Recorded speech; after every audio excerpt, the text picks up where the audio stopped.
गोचर हे मिथुन राशीमध्ये होत आहे. कसं जाणार आहे मीन राशीच्या लोकांसाठी येणारे हे दिवस हे मी तुम्हाला सांगणार आहे. मीन राशीच्या लोकांसाठी येणारे हे दिवस चांगले जातील, पण गुरुला समजलात तर चांगले जातील. एक तर तुमची शनीची 7.5 सुरू आहे आणि 7.5 सुरू असल्या कारणाने खूप लोकांना त्रास होत असेल. त्यामुळे 7मुखी रुद्राक्ष नक्की घाला. कुणाला हवं असेल तर मला नक्की कमेंट करा, आपण नक्की अवेलेबल करून देऊ. त्याचबरोबर मीन राशीच्या लोकांसाठी एक बघायला मिळेल की तुमचं 4थं घर, 8वं घर आणि 12वं घरही ऍक्टिव्ह होईल.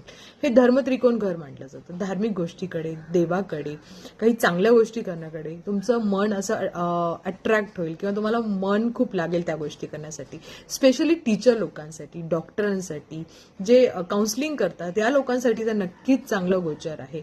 खूप साऱ्या गोष्टी इथे तुम्ही शिकाल, नवीन गोष्टी शिकण्याची तुमची तयारी असेल, चांगल्या गोष्टी हे कराल. हा, इथे थोडासा मन चंचल राहील, कदाचित मानसिक त्रासही तुम्हाला जाणवेल, पण गुरुचा उपाय जर केले, जसं दान पुण्य कराल, जी विद्या तुम्हाला आहे त्याची तुम्ही म्हणजे तुम्ही द्याल, त्या गोष्टी चांगल्या कराल. त्याचबरोबर 7वी दृष्टी तुमच्या 10व्या घराकडे बसत आहे. 10वं घर हे तुमच्यासाठी प्रगती दाखवेल.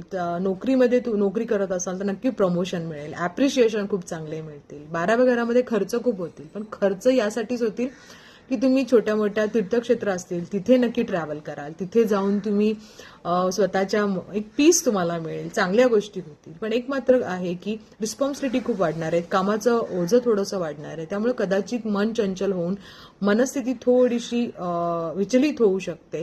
त्यामुळे विष्णू सहस्त्रनाम नक्की करा, चांगल्या गोष्टी करा, दान पुण्य करा, स्वतःची काळजी घ्या, आईची काळजी घ्या. नक्कीच चांगल्या गोष्टी तुम्हाला पाहायला मिळतील. Best of luck.